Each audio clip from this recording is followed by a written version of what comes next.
DSC నియామకాల వ్యవహారంపై మాజీ మంత్రి పేర్ని నాని రాష్ట్ర విద్యాశాఖ మంత్రి నారా లోకేష్పై తీవ్ర విమర్శలు చేశారు.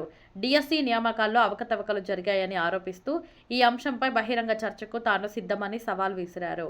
తేదీ, సమయం, వేదిక నిర్ణయిస్తే వెంటనే హాజరవుతానని తెలిపారు. ప్రశ్నపత్రాల తయారీ నుంచి మూల్యాంకనం, నియామకాల వరకు ఒకే అధికారికి బాధ్యతలు అప్పగించడం పారదర్శకతకు విరుద్ధమని పేర్కొన్నారు. స్పోర్ట్స్ కోటా నియామకాలలో కూడా అక్రమాలు జరిగాయని ఆరోపిస్తూ ఈ వ్యవహారంపై కోర్టు విచారణ జరుగుతున్న నేపథ్యంలో మంత్రి లోకేష్ నైతిక బాధ్యత వహించి రాజీనామా చేయాలని డిమాండ్ చేశారు. ఈ కార్యక్రమంలో జిల్లా పరిషత్ చైర్పర్సన్ ఉప్పల హారికతో పాటు వైఎస్ఆర్ కాంగ్రెస్ పార్టీ నాయకులు, కార్యకర్తలు పాల్గొన్నారు. రాష్ట్రానికి విద్యాశాఖని వెలగబెడుతున్నారు. ఆయన విద్యాశాఖ మినహా, విద్యాశాఖ సంబంధితమైన విషయాలు మినహా అన్ని విషయాలు నాయనంటాడు, అన్ని విషయాలు నేనేనంటాడు. నేనే ఫ్యాక్టరీలు అంటాడు, నేనే ఫ్యాక్టరీలు తెస్తున్నానంటాడు, నేనే ఉద్యోగాలు కల్పిస్తున్నానంటాడు, 20 లక్షల ఉద్యోగాలు, నేనే ఈ రాష్ట్రాన్ని ఓడబడుతున్నానంటాడు, నేనే ఈ రాష్ట్రాన్ని బాగు చేస్తున్నానంటాడు, ఈ రాష్ట్రంలో రోడ్లు నేనే వేస్తున్నానంటాడు. ఒకటి కాదు, ఈ రాష్ట్రంలో చీమ చిట్టుకుమన్నా కూడా నేనే అంటాడు. ఎవరన్నా అక్రమ కేసు కడితే నాదే, నేనే కట్టించానంటాడు. రెడ్ బుక్ అంటాడు, రెడ్ బుక్ రుచి చూశారా అంటాడు. ఇన్ని మాట్లాడతాడు. కార్యకర్తలతో చప్పట్లు కొట్టించుకుంటాకి జగన్మోహన్ రెడ్డి గారిని సైకో అని నోటుకు వచ్చినట్టు మాట్లాడతాం. ప్రగల్భాలు పలుకుతావు, ఉత్తర కుమార ప్రగల్భాలు మాత్రం విపరీతంగా మాటలు కోటలు దాటిస్తాడు నారా లోకేష్ నాయుడు గారు.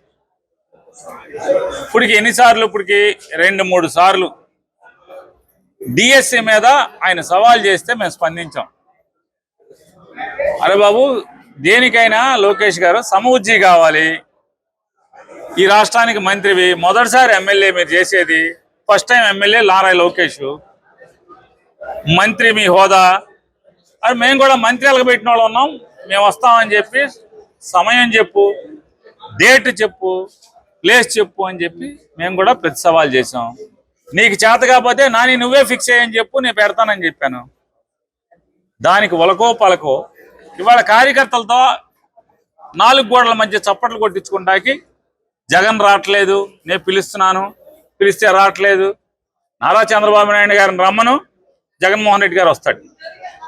డిఎస్సి మీద చర్చించడానికి నారా చంద్రబాబు నాయుడు గారిని రమ్మను, జగన్మోహన్ రెడ్డి గారు వస్తాడు. నువ్వు చర్చిద్దాం అనుకుంటున్నావా లోకేష్ గారు? నేను రెడీగా ఉన్నానని ఇప్పుడు బోళన్ సార్లు చెప్పాను, మళ్ళీ చెప్తున్నా. మీకు చావు ఉంటే చేతనైతే పేరు నాని వస్తాడు. డిఎస్సి మీద దేని గురించి మాట్లాడటాకైనా పాపాలు చేసి, తప్పులు చేసి, పవిత్రమైనటువంటి టీచర్ ఉద్యోగాల్లో దొంగతనాలు చేసి, ఇవాళ నీ కార్యకర్తలకి లేకపోతే నీ ఎంబడి తిరిగిన వాళ్ళకి ఉద్యోగాలు వేసి వాళ్ళు నీతి కబుర్లు చెప్తున్నారు. మీరు చెప్పండి, ఎవరైనా సరే ఎస్సీఆర్టీకి, డిఎస్సికి లేదా ఎగ్జామినేషన్స్కి అందరూ ఒకడే ఉంటాడా? అన్నీ ఒకే పోస్టులా? ఎవరిదాడు ఉండాలి, ఒక్కొక్క అధికారి ఒకడు ఉండాలా? ఈ డిఎస్సి ఎంత దిక్కుమాలిన డిఎస్సి అంటే, నారా లోకేష్ నాయుడు జబ్బలు కొట్టుకున్నటువంటి ఈ డిఎస్సి పరీక్ష పేపరు ఒకడే తయారు చేస్తాడు, పరీక్ష ఒకటే పెడతాడు, దిద్దుతాం ఒకటే దిద్దుతాడు, ఉద్యోగాలు కూడా అతనే పిలుస్తాడు. ఇది ఇంత డొల్ల కాదా అని అడుగుతున్నాను నేను. అంటే తప్పులు కప్పిపుచ్చుకుంటాకి అన్ని చేతుల్లో, అన్ని పాత్రలో వాళ్ళే పోషిస్తారు, పైన కింద అన్ని చోట్ల. ఎక్కడ చెక్స్ అండ్ క్రాస్ చెక్స్ కూడా ఎక్కడ ఉండవు. డిఎస్సి అంటే ఏంటి? జిల్లా selection committee, district selection committee.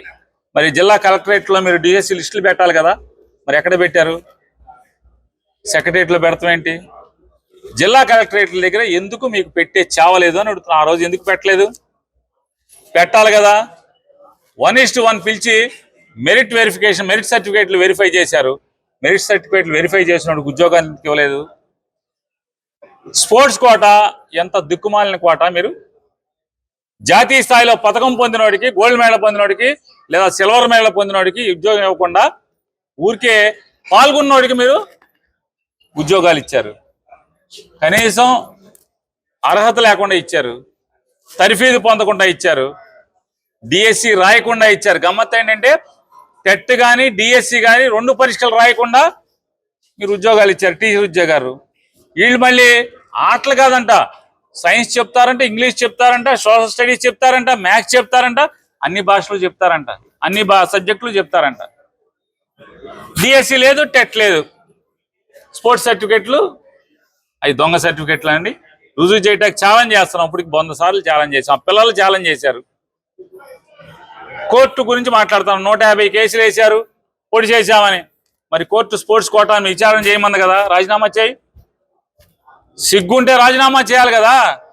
Court విచారణకు ఆదేశించింది కదా. నిన్న డప్పాలు కొట్టావు కదా, కోర్టు ఆపలేదు, ముందుకెళ్ళమని. మరి కోర్టు విచారణ చేయమని ఇచ్చింది కదా. స్పోర్ట్స్ కోటాలో రిక్రూట్మెంట్ మొత్తాన్ని విచారణ చేయమని చెప్పింది కదా. నవ్వుతాడు కదా ఎవడన్నా. మరి మీరు ఇచ్చిన స్పోర్ట్స్ కోటా రిక్రూట్మెంట్ ఇచ్చినటువంటి జీవోని డిఎస్సి పరీక్షల ముందు 19వ తారీఖు ఎందుకు ఇచ్చారు?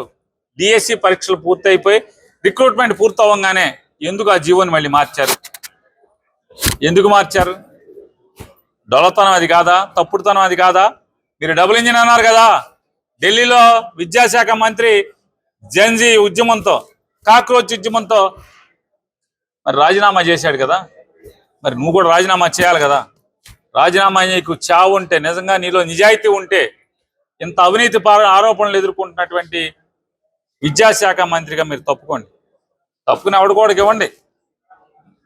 ఆశపడుతున్నాడు కదా ఆయన. ఎవరు నాకు మంత్రి అవ్వలేదని చెప్పని కంగారు పడుతున్నాడు, లేదా ఆశపడుతున్నాడా? నాకు ఇస్తే బాగుండని కానీ మిమ్మల్ని అడుగుతున్నాడు కదా. బోండా ఉమా గారు ఉన్నాడు కదా, ఇవ్వు. పోయిందే ఉంది.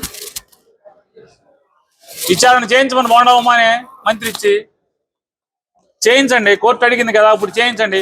ఆరోపణలు నీ శాఖలో తప్పుడు రిక్రూట్మెంట్లు జరిగినాయి అని చెప్పని కోర్టు ఎంక్వైరీకి ఆదేశిస్తే మీరు ఎలా ఉంటారు? మీరు ఏ ముఖం పెట్టుకుని ఉంటారు? మీరు పైగా ఇంకా జగన్మోహన్ రెడ్డి గారు రమ్మన్నారు. నేను వస్తానయా అని చెప్తున్నా. చర్చిద్దాం, నీ ఇష్టం. స్పోర్ట్స్ కోటా మీద చర్చిద్దామా, లేదా పరీక్ష విధానం మీద? పేపర్ ఇచ్చేవాడు, పేపర్ తయారు చేసేవాడు, పేపర్ దిద్దేవాడు, పరీక్ష పెట్టేవాడు అన్ని ఒక అధికారిని ఉంచుకుని ఎలా పరీక్షలు పెట్టావు? అది తప్పు కదా. 100 ప్రశ్నలు మా దగ్గర ఉన్నాయి. జగన్మోహన్ రెడ్డి గారు 100 ప్రశ్నలు మిమ్మల్ని సంధించాడు. ఒక్కదానికి సమాధానం చెప్పకుండా డొల్ల మాటలు, ఉత్తర కుబార ప్రగల్భాలు, సుత్తి మాటలు